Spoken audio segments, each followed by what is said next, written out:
guys, how's it going? And welcome back. So this is a pretty quick video today. Right on, maybe.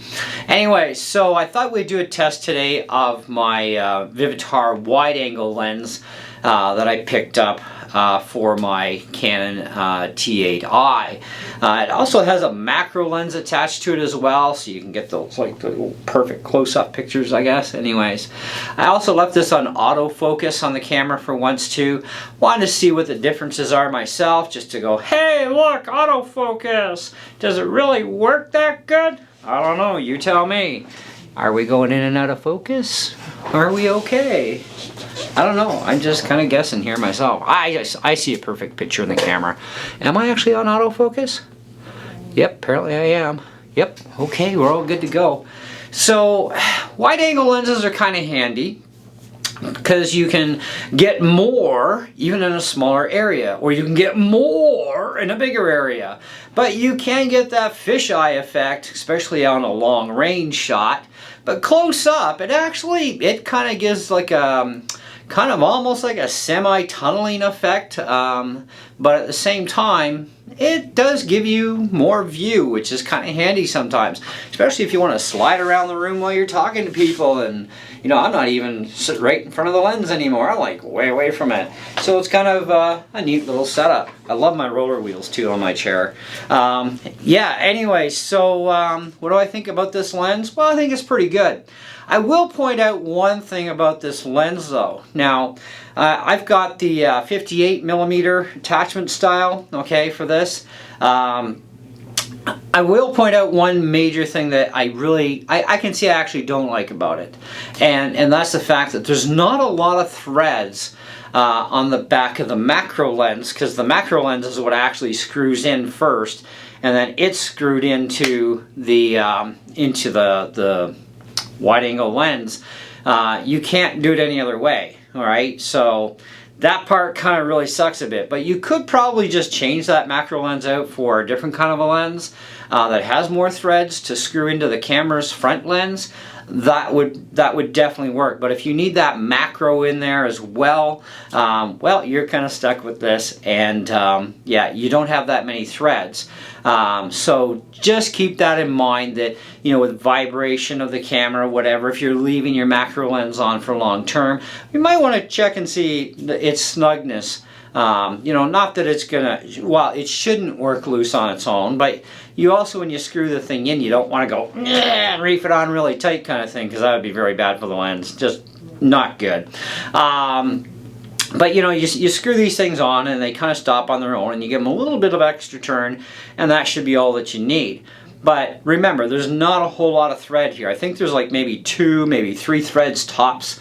I tried flipping the lens around the other direction because it's double threaded that way. That really did help to get more thread going onto my main camera lens, but then it goes against you on the wide-angle lens. So either way, it's kind of a no-win situation on that one, okay? So just be aware of that one, at least with this Vivitar particular wide-angle lens. You may want to try and research out a different 58mm. No, I had no idea, other than, you know, I've read some reviews myself. You know, but it, you know, it came with some other stuff too, so it's kind of like, well, you know, do we really need this? Probably not. I don't know, but I kind of wanted the wide angle option, which is nice. So I guess I kind of did need it after all. But anyways, the main lens itself, I would definitely give this a good high rating of an easy 4.5 out of 5. As far as, you know, the lens goes. As far as the threads go, I think we should be able to drop that by at least a half a point. So let's give a total full score reading of about 4.25 out of 5 for this. Nothing's perfect, and we definitely, you know, we have to have the macro on here. It's not a choice. It would have been nice to see them do it a little bit differently, where you can just have the wide angle on there and that's it without the macro. But some people want the macro with the wide angle, so I guess we kind of just get what we get. in this case. So we may want to look for other wide angle options that don't have macros and that also do have a lot more threads, or maybe a different brand perhaps that may have more threads on the back of its macro type of lens attachment that attaches to all this. But anyways, other than that, I think it's a great lens. I like the wide angle part. It is kind of nice, so I actually can go literally right out of total view of the lens itself. I'm still in the corner. You can see me. If I take off the thing, which we're going to do, let's see how much of a change that makes. So let me just undo this carefully. See, there's not much of a thread on there. Let's see. Okay, so I'm about in the same spot. So we do lose a little bit of me, which really not that much. But you know, I don't see my computer screen anymore.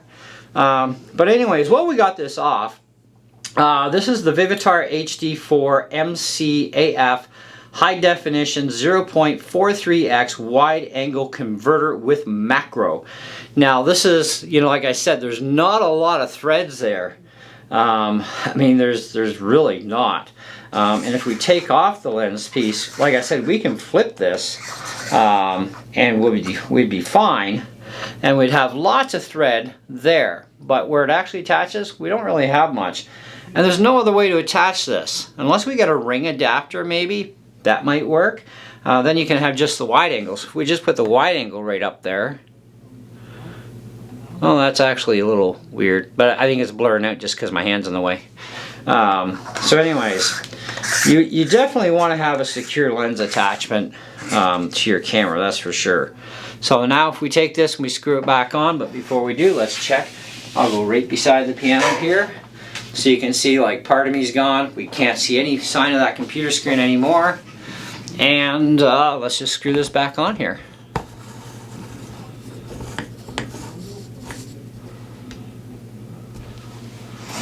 Okay, so now we're back over by the piano. Hey, look at this! I'm back! And so is our computer screen.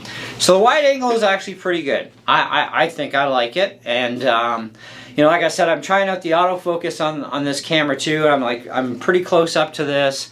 One of the things that was important to me about getting a new camera was I wanted my frontal ground, like, wah, and the background to be identically matched. So, and not in a bad way. We want clarity, right?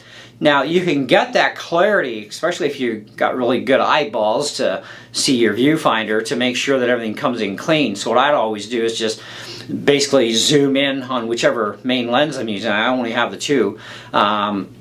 Because I've also got the 135 millimeter, I believe it is. Anyways, you zoom in all the way to the back, right? And then you focus that in perfect, unzoom, and then sit back and enjoy the ride and do your thing for YouTubers. And everything should come out clean front and back. So we'll see how the autofocus looks when I review this footage regardless. But I do actually really like the wide angle. I think it does help, especially in this small room. I think the wide angle would come in the most use for me in this situation. Okay, it's not like I'm going to use it all the time though, because sometimes I just don't want to use it. But anyway, but aside from that, and all kidding aside, I think it is a great lens. It is a great buy. But just be aware that you don't have very much thread to screw into your main lens with, and flipping it is just not an ideal thing, because then you have less thread screwing into the actual wide angle lens portion. Although it does give you the benefit of a lot more thread onto the camera, it's going to be just the opposite. So you're in no different situation that way. So I would probably suggest that you either get a ring adapter and forget the macro part. You know, just get a separate macro lens that'll screw onto your lens. You know, like I've got them kicking around here, but for different lenses, obviously. Or you just kind of put up with this, or you find a different brand that's still going to work with your DSLR T-Series camera, and yeah, you'd probably be fine there. But to be honest, you only read one review where somebody crabs about the lack of threads.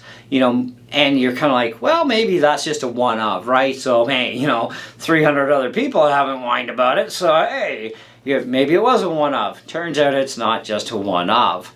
Okay, my wife actually has a wide angle with macro too, and guess what? Same problem. So it's on all of them. Anyway, so I think we should all just write the company and say, hey, you want to fix this problem because you guys sucked at cutting the threads on this one. But anyways, to each their own, I suppose, in that sense too. Anyways, thanks so much for watching, guys. Staying tuned. Hope you enjoyed the little bit of humor here and there too. And we'll definitely catch you on the next one. Ciao!